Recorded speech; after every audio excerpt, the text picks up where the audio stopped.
Shalom. First and foremost, I want to give all praises, honor, and glory to Yahweh, Bahasham, Yahushai, Bahasham, Raka Kodash. Double honors to the elders and the apostles of Great Millstone, and peace and blessings to the elect.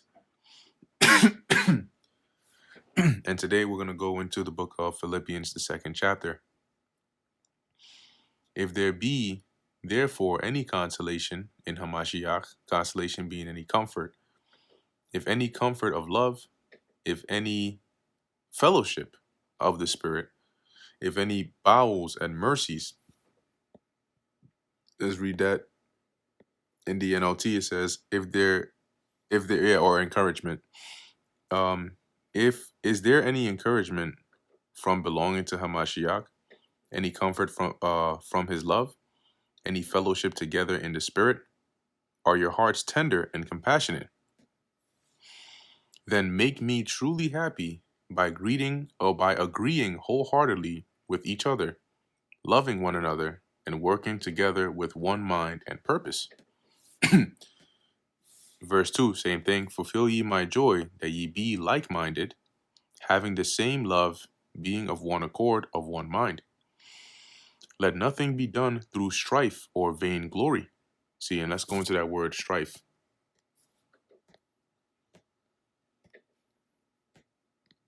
It says here, same thing, going back to Philippians 1 about contention, those that teach for contention.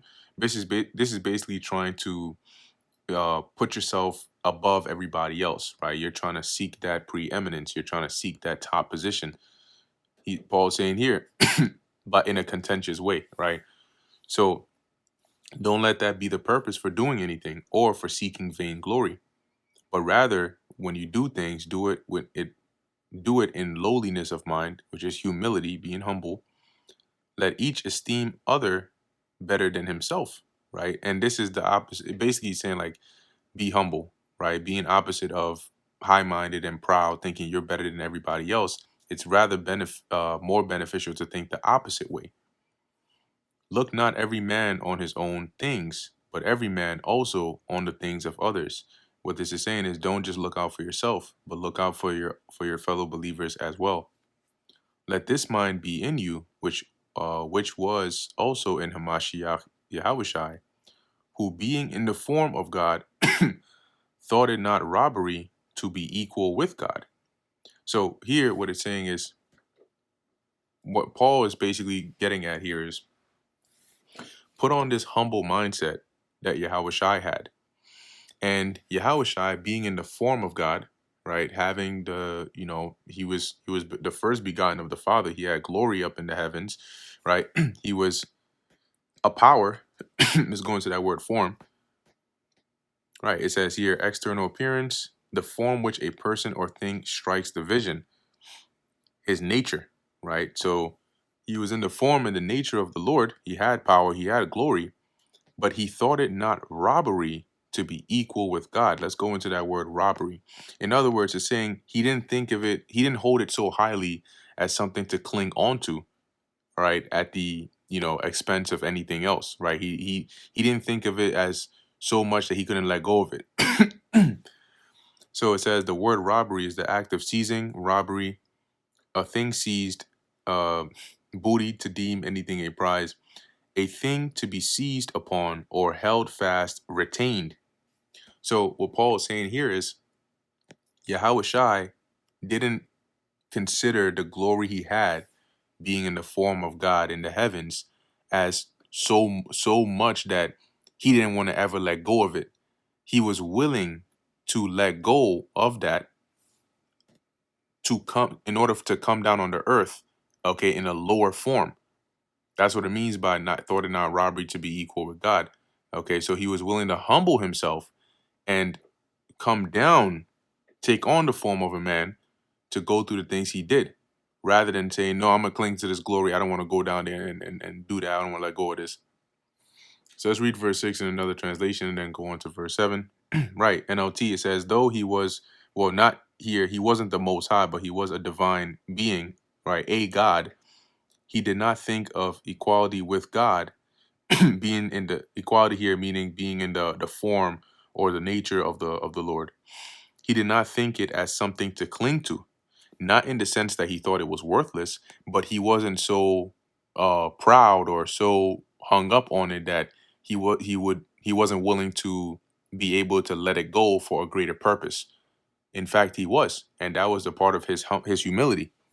Right, verse 7, it says, "But made himself of no reputation, and took upon him the form of a servant, and was made in the likeness of men." See, so he was willing to let go of that, to rather humble down and come of that glory and come down in the flesh, of no reputation, right? Not being reputable, not being um esteemed, okay, as on the earth as he was in the heaven, not yet, okay, um, and was made in the likeness of men. So he came in the flesh like a man, and being found in fashion as a man, right, as a human, he humbled himself and became obedient unto death, even the death of the cross. That was a very great humbling thing the Lord did.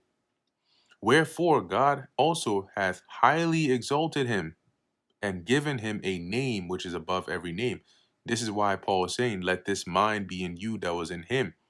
Take that same kind of mindset Yahushua had, where he humbled himself so greatly to come down from the glory he had in the heavens on the earth as a man, and was obedient onto the death of the cross. And as a result, the Lord raised him up and exalted him above every name. So Yahushua is, like I've said before, second only to the Most High. Everything else is under him. That at the name of Yahushua, every knee should bow, of things in heaven and things in earth and things under the earth. So everything is subject to Yahushua. And that every tongue should confess that Yahushua Hamashiach is Lord, to the glory of God the Father. So that's the power that the Lord has given him, that he is so glorious that all have to confess and acknowledge that yes, this the Yahushua is Lord. Wherefore, my beloved, as ye have as ye have always obeyed, not as in my presence only, but now much more in my absence, work out your own salvation with fear and trembling. So he's saying, as you've always, followed my instructions, not just when I was there, but now more so that I'm not there, work out your own salvation with fear and trembling. Okay, seek that salvation, do whatever it takes, okay, to continue to walk in righteousness to attain that salvation. For it is God which worketh in you both to will and to do of his good pleasure. So it's the Spirit of the Lord that makes you desire to will and to actually do the things that are pleasing to him. Do all things, work without murmurings and disputings, right? Don't complain about it, and try to always argue, a point.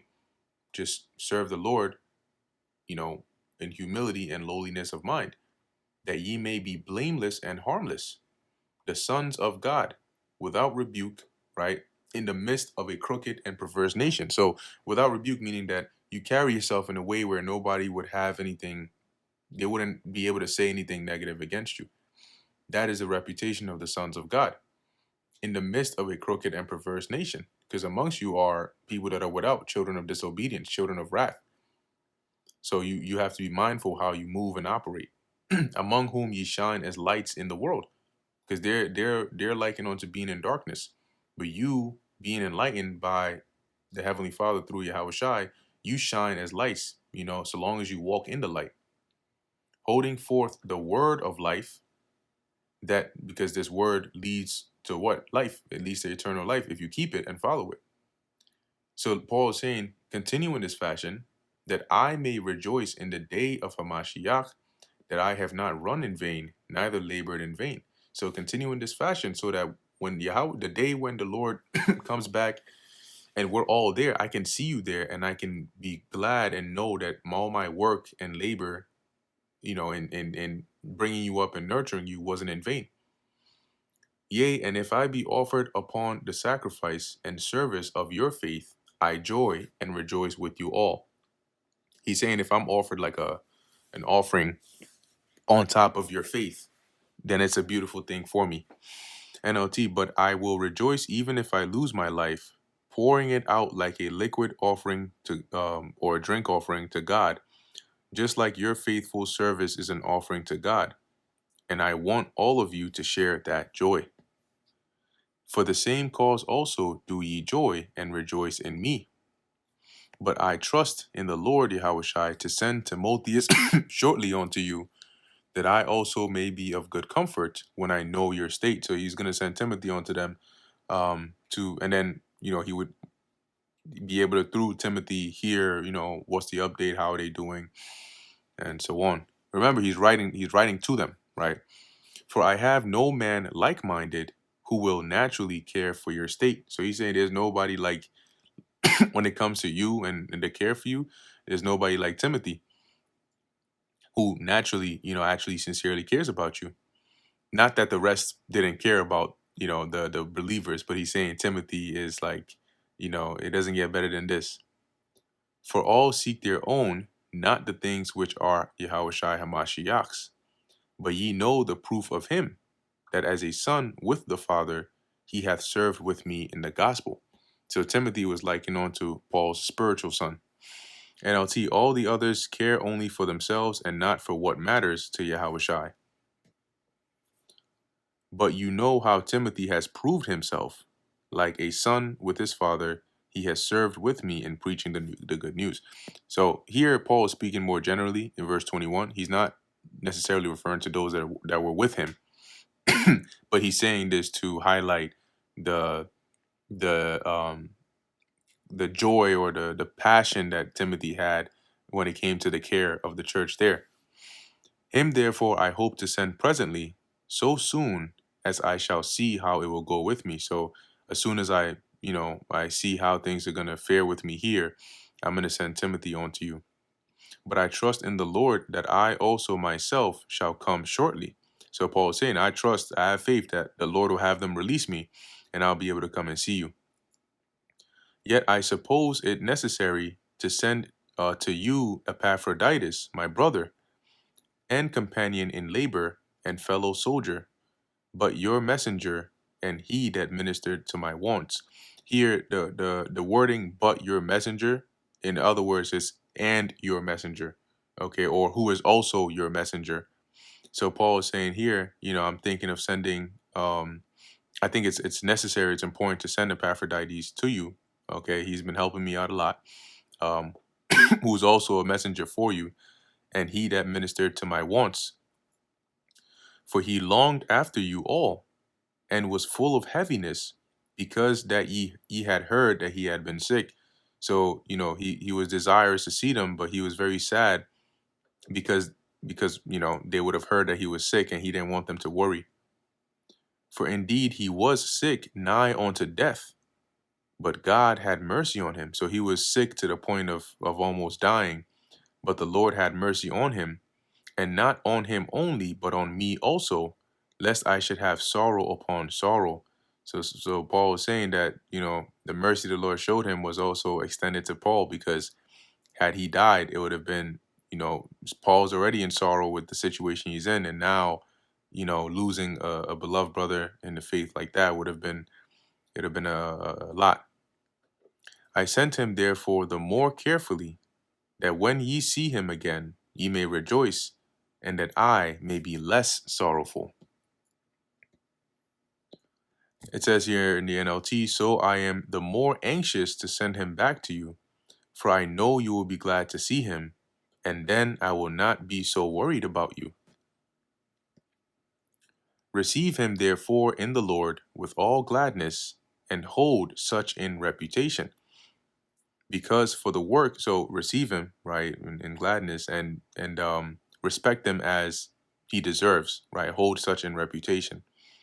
Because for the work of Hamashiach, he was nigh unto death, not regarding his life, to supply your lack of service toward me. See, so he's saying, like, in serving Yahushua and doing the work of the Lord, he didn't regard his life so that he could do for me the things you couldn't do, right? Considering that you were far away. NLT says, for he risked his life for the work of Yahushua, and he was at the point of death while doing for me what you couldn't do from far away. Because Paul was in Rome, they were in Philippi. And that brings us to the end of the book of Philippians, the second chapter. Lord willing, that was edifying to the elect. In closing, I want to give all praises, honor, and glory to Yahweh, Bahasham, Yahweh Shai, Bahasham, Racha Kodash. Until next time, Shalom.